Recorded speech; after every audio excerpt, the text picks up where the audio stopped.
Pada seneng tuh lihat kamu. Lihat Gibran seneng semua. Hah?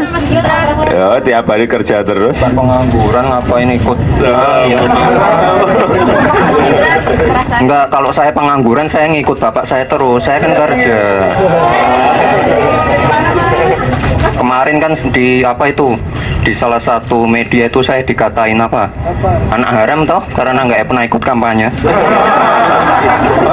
Nggak, kalian ke Solo kalian lihat aktivitas saya kayak apa, orang sibuk, orang punya pekerjaan. Sampai pagi lu. Baju sih murah 150, sepatu 150, ya kan? Apa namanya? Sandal dan 150. Mungkin total di badan Pak Jokowi itu kalau hubungannya dengan baju ya 600-700 ribu sekali pasang. Tapi jangan tanya hasrat kekuasaannya. Gede banget. Oke. Saking gedenya nggak pernah kita temukan pemimpin macam begini di Republik ini. Oke. Siapa pemimpin di Republik ini dalam kurun 10 tahun menjadikan anaknya wali kota, menantunya wali kota, lalu anaknya jadi wakil presiden? Siapa di Republik ini yang punya hasrat kekuasaan model begitu? Ternyata yang 100 ribu, 200 ribu Kena citra aja untuk menutupi yang sesungguhnya yang terjadi dalam dirinya apa? Hasrat berkuasa yang sesungguhnya nih. Kodari selalu mengatakan gue tuh yang usung 3 periode. Ya, kata Kodari itu. Tetapi didiamin sama presiden. Baju sih murah 150, sepatu 150. Bisa emas 2045, nonsen. Kalau Anda nggak menolak dinasti politik, Anda nggak menolak oligarki, nggak usah Anda bicara tentang Indonesia emas 2045. Yang ada Indonesia cemas. Lalu apa maknanya demokrasi ini bagi kita? Iya. Kalau untung-untung dari demokrasi itu hanya membuat anak you yang berkuasa, istri lu yang berkuasa, suami lu yang berkuasa, Betul. kakek lu yang berkuasa, cucu lu yang berkuasa, sebagian besar rakyat ini hanya menjadi penikmat, cukup diberi tawaran, oke gas, mereka dapat gasnya, rakyat cuma dapat oke-nya.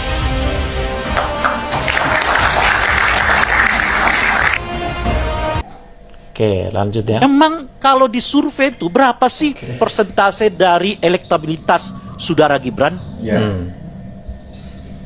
Nggak sampai loh, 20%. Nggak sampai bang. Lalu apa yang membuat dia populer, tenar, dan dipilih orang? Karena bapaknya. Adil nggak bagi Ganjar? Jelas tidak adil. Adil nggak bagi Anies? Jelas nggak adil. Artinya apa? Salah satu prinsip dari pelaksanaan pemilu demokratik itu terciderai, keadilan. Belum lagi kita berbicara soal namanya parcok-parcok macam-macam. Iya. Mengapa pemilih kita cenderung menerima dinasti politik? Itu bukan suatu yang baru, yang sudah bisa tergambarkan. Iya. Sebetulnya dengan makin hari, makin waktu meningkatnya dinasti politik di semua level, menunjukkan kepada kita bahwa masyarakat kita itu memang permisif dengan dinasti politik. Dan lebih permisif lagi kala ada kampanye besar-besaran yang dilakukan oleh institusi negara. Iya. Apa itu? Satu, melalui praktek dilakukan oleh Pak Jokowi, itu mengangkat anaknya sebagai calon wakil presiden kala yang bersangkutan menjadi presiden. Dan yang kedua, melalui hukum. Bukan saja hukumnya yang dibatalkan oleh Mahkamah Konstitusi, tapi bahkan Mahkamah Konstitusi mengambil logika publik untuk membenarkan praktek yang terjadi dari bagian dinasti itu. Apa logika publik itu? Yang penting dipilih oleh rakyat. Emang kalau di survei itu berapa sih persentase dari elektabilitas saudara Gibran? Nggak sampai loh, 20%. Nggak sampai bang. Lalu apa yang membuat dia populer, tenar, dan dipilih orang? Karena bapaknya. Adil nggak bagi Ganjar? Jelas tidak adil. Adil nggak bagi Anies? Jelas nggak adil. Betul. Artinya apa? Salah satu prinsip dari pelaksanaan pemilu demokratik itu terciderai, keadilan. Belum lagi kita berbicara soal namanya parcok-parcok macam-macam. Mengapa pemilih kita cenderung menerima dinasti politik? Itu bukan suatu yang baru, yang sudah bisa tergambarkan. Sebetulnya dengan makin hari, makin waktu meningkatnya dinasti politik di semua level, menunjukkan kepada kita bahwa masyarakat kita itu memang permisif dengan dinasti politik. Dan lebih permisif lagi kala ada kampanye besar-besaran yang dilakukan oleh institusi negara. Iya. Apa itu? Satu, melalui praktek dilakukan oleh Pak Jokowi, itu mengangkat anaknya sebagai calon wakil presiden kala yang bersangkutan menjadi presiden. Iya. Dan yang kedua, melalui hukum. Bukan saja hukumnya yang dibatalkan oleh Mahkamah Konstitusi, tapi bahkan Mahkamah Konstitusi mengambil logika publik untuk membenarkan praktek yang terjadi dari bagian dinasti itu. Apa logika publik itu? Ya, sangat tertarik sekali kalau kita tadi mendengarkan apa yang disampaikan oleh Ray Rangkuti yang terkait memang persoalan-persoalan yang baru-baru ini, dan mungkin selama ini kerap kita melihat bahwa keluarga Pak Jokowi ini kan selalu menjadi bahan perbincangan dan kerap sekali diperdebatkan sampai saat ini juga. Nah, tadi memang kalau kita melihat pada cuplikan video sebelumnya, ini kita mengulas pada masa lalu gitu ya, beberapa tahun lalu ada video Gibran dan Pak Jokowi, di mana Gibran mulai ditampilkan ke media gitu ya, dan dikatakan anak haram karena tidak pernah ikut kampanye, dan memang ada kesibukan-kesibukan tersendiri bagi Gibran pada saat itu. Beliau bekerja, ya kalau pengangguran ya pasti ikut bapaknya gitu ya. Tapi kan beliau kerja, jadi ya nggak ngikut lah gitu ya. Kurang lebih seperti itu. Sejak saat itu memang kita melihat Pak Jokowi menampilkan anaknya ya, mulai memperlihatkan Gibran, ya putra sulung dari Presiden Pak Jokowi. Nah, kemudian Pak Jokowi juga sebelumnya pernah menyebutkan bahwa nggak ada tuh anak-anaknya yang tertarik masuk dalam dunia politik, karena anak-anaknya ini cenderung berbisnis gitu ya, dan mungkin pekerjaan-pekerjaan yang mereka minati, dan Pak Jokowi tidak memaksakan untuk anaknya mengikuti jejak politiknya Pak Jokowi.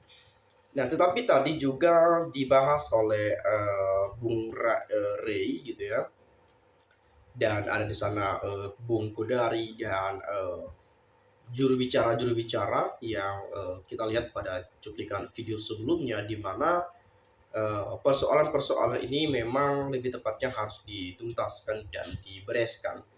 Jika memang ada keterlibatan Pak Jokowi yang dan keluarga melanggar hukum atau apapun itu, ya segera diperiksa, segera dibereskan dan dituntaskan. Karena menurut saya, sekalipun bagaimana masyarakat dapat menilai dan melihat bahwa siapa sebetulnya yang salah dan siapa yang benar, atau hanya pendapat orang-orang tertentukah, atau memang ini fakta yang sebenarnya, atau ini hanya ucapan-ucapan, pendapat-pendapat sesuai pengamatan, atau seperti apa sebetulnya. Jadi kan publik bertanya-tanya, masyarakat bertanya-tanya. Si A menyebutkan seperti ini, si B membantah dan membenarkan seperti ini.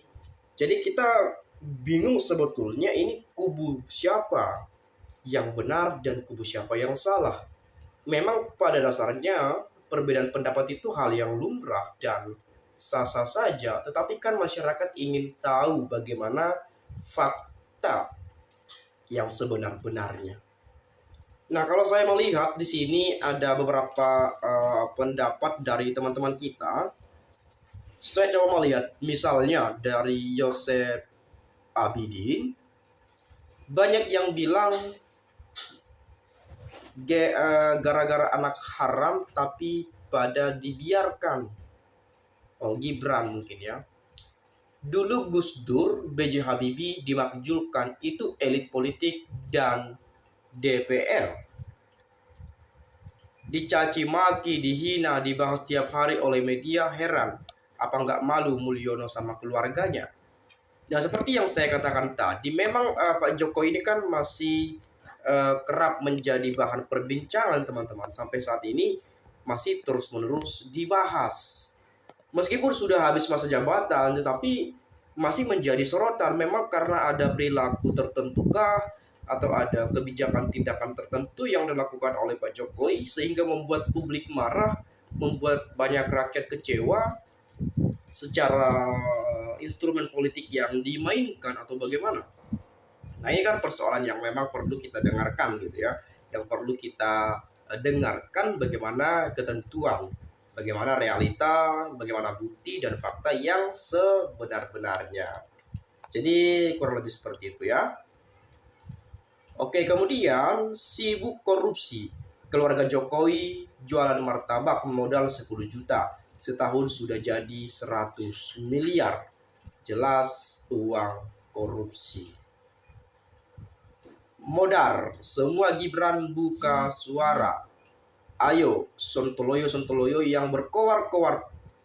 Pak, siapa ini? Jadi presiden atau wakilnya?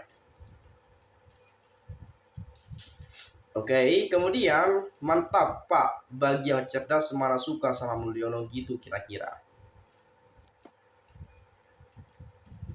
Karena dari pilihan yang ada, menurut pandangan para pemilih, Bapak Prabowo dan Gibran adalah pilihan terbaik dari para rivalnya. Terlepas urusan yang lain, rakyat 58% menganggap inilah pilihan yang paling diterima. Backingan Jokowi sangat kuat sekali, negara dan rakyatnya kalah dengan backingan Jokowi. Woi, para YouTuber, para podcast, para wartawan, lihat nih. Di akar rumput pada menangis, merintih, pedih karena pada nganggur. Gimana solusinya? Ya, solusinya mungkin kalau kita melihat teman-teman bagaimana di Indonesia ini memang marak sekali pengangguran terjadi di mana-mana gitu ya, dan mungkin di setiap wilayah pasti ada yang nganggur. Bukan karena mereka malas bekerja, bukan karena mereka tak mau bekerja, tetapi pekerjaan yang tak ada untuk mereka.